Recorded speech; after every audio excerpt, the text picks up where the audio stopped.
Chers auditeurs, bonjour, bonsoir, bienvenue sur la page de Handicap Entertainment Studio. Vous êtes dans votre émission Handi à la parole, l'émission qui donne la chance aux personnes en situation de handicap de s'exprimer en toute liberté. Cette page elle est faite aussi pour les personnes qui n'ont pas d'assistante et les personnes aussi qui aident beaucoup les personnes en situation de handicap, les personnes qui œuvrent pour les personnes handicap. Donc aujourd'hui, nous sommes avec Monsieur Touré qui va un peu nous parler de son ONG humanitaire. Bonsoir monsieur. Bonsoir madame. Comment allez-vous? Oui, je me porte bien et vous? Ça va, Dieu merci. Veuillez vous présenter s'il vous plaît. Moi je me nomme Damaso Touré, voilà, Guinéen, vivant en Allemagne. Okay. Et vous œuvrez dans quelle activité s'il vous plaît? Moi j'œuvre dans l'activité humanitaire. Donc j'ai créé une ONG qui s'appelle en allemand Ethiopie Guinea EPAO pour Aide pour la Guinée en français. Okay. Et cette ONG existe depuis combien d'années? Depuis 2008, cette ONG a été créée par moi et ma femme à Cologne. Donc nous menons des activités aussi en Guinée ici, comme le nom le dit, Aide pour la Guinée. Nous menons des activités humanitaires en Guinée depuis 2008. Elle est située où précisément? Comme je vous dis, en Allemagne, nous sommes à Cologne et en Guinée ici, nous menons des activités partout en Guinée, mais en l'occurrence à Kabylie où nous avons fondé notre première école primaire pour les enfants des personnes handicapées, pour les orphelins et les enfants des personnes qui n'ont pas les moyens d'envoyer leurs enfants à l'école. Ok, Monsieur Touré, dites-moi quel est l'objectif principal de cette ONG? Notre ONG a été créée dans le but, avec trois buts principaux. Donc le premier volet, c'est dans l'éducation, nous voulons dans l'éducation parce que nous sommes convaincus que l'éducation, c'est le phare qui peut éclairer le chemin de sortie de la pauvreté et du sous-développement. C'est pourquoi, d'ailleurs, en 2015, on a créé une école primaire à Kabylie, comme je viens de dire, qui est fréquentée par les enfants des personnes handicapées, par quelques enfants qui sont aussi corporellement handicapés, et les orphelins et les enfants des personnes qui n'ont pas du tout de moyens financiers pour pouvoir mettre les enfants à l'école. Ça, c'est le premier volet. Et le deuxième volet, c'est l'éducation, la santé. Donc, la santé, dans ce domaine, on a amené des dons pour les différents hôpitaux, comme l'hôpital Ignatine. On a fait un très grand don pour l'hôpital Ignatine en 2011. C'était même le plus grand conteneur avec un conteneur de 40 pieds. Et on a amené les objets à Ignatine. Une partie qui est partie à Forêt-Carrière. On a soutenu aussi l'hôpital préfectoral de Forêt-Carrière, de Dubreka et de Bofa. Donc ça c'est plus les dons que nous faisons, ça c'est les actions que nous faisons pour les différents hôpitaux. Et sur ce projet, on a créé une clinique mobile.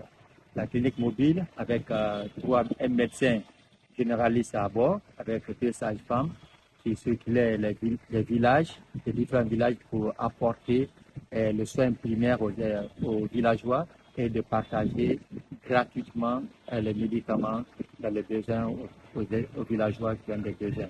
Le troisième volet de notre ONG, c'est la création d'entreprises, surtout pour les femmes handicapées et pour les personnes handicapées.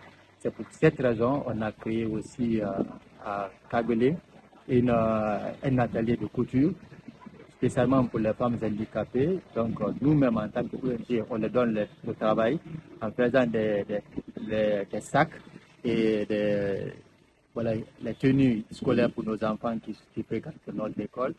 Et en plus, la femme peut se débrouiller là-bas, apprenant aussi le travail pour les personnes qui viennent les confier la couture de leurs habits. Et pour les hommes, on a créé aussi un atelier de réparation des chaises roulantes. Donc, parce qu'en 2014, on a mené un conteneur de 40 pieds où il y avait beaucoup de chaises roulantes qu'on a donné aux personnes handicapées qui sont accablées et qui sont aussi des autres lieux de Conakry qui sont venus à Kagelé pour la réception de leurs dons. Et ces chaises sont réparées par un groupe de personnes porteurs d'handicap. Et donc c'est pourquoi l'atelier de réparation. Et il y a un groupe d'hommes aussi pour lesquels on a créé un atelier de bambou rotin, qui sont formés et dans le domaine de la confection des meubles en bambou rotin, mais qui n'avaient pas de possibilité d'exercer leur métier. Donc on a créé cette possibilité pour ces jeunes, et d'ailleurs tous handicapés, et pour les permettre de surmonter un peu les besoins quotidiens. Chers auditeurs, vous êtes sur la page de Handicap Entertainment Studio. Veuillez partager et liker tout ce que nous faisons. Monsieur Touré, vous nous avez dit que vous avez une entreprise qui évolue aussi à Kagbelen. Donc cette entreprise, elle est faite aussi par des personnes handicapées. C'est les personnes handicapées qui travaillent dedans. Exactement. Comme je viens de dire, on a un atelier de couture pour les femmes handicapées et on a un atelier bambou rotin pour les hommes handicapés et on a un atelier de réparation de chaises roulantes qui est aussi dirigé par un jeune handicapé qui est d'ailleurs se nomme Keita qui fait ce travail. D'accord, Monsieur Touré. Dites-moi, pour une personne qui veut adhérer dans cette entreprise, qu'est-ce que la personne doit faire? Il faut forcément que la personne soit handicapée, si oui. Et est-ce que cette personne doit mobiliser des documents qu'il doit déposer au sein de l'entreprise? Comment ça se fait? Pour le recrutement, bien sûr. Bon, au fait, on n'a pas de critères pour le recrutement. Bon, c'est fait pour les personnes porteurs d'handicap, que ce soit ceux qui sont à Kagelé, qui sont ailleurs. Si quelqu'un qui juge nécessaire de venir travailler avec le groupe qui est là-bas à Kagelé, naturellement, la personne est la bienvenue. Ce qui est là, c'est une contribution, c'est de motiver, de donner la possibilité aux personnes handicapées qui ont un métier, qui veulent apprendre un métier dans ce domaine, dans le domaine de la couture et le domaine de la réparation des fauteuils roulants, et après aussi dans la confection des meubles en bambou rotin. Ok, chers auditeurs, comme vous l'entendez, ce monsieur, c'est un bienfaiteur pour les personnes en situation de handicap. Il a une ONG et quiconque veut travailler dans son entreprise ou dans l'ONG, la personne est la bienvenue. Il suffit de contacter cette page. D'accord, monsieur Touré, dites-moi comment se passe l'inclusion des enfants dans l'école, parce que vous avez dit que vous avez une ONG qui est aussi une école pour les enfants. Et est-ce que les parents participent au suivi des enfants dans cette école, monsieur Touré? Oui, c'est un grand problème au niveau des enfants, même qui ne sont pas handicapés, dont les parents sont porteurs d'un handicap.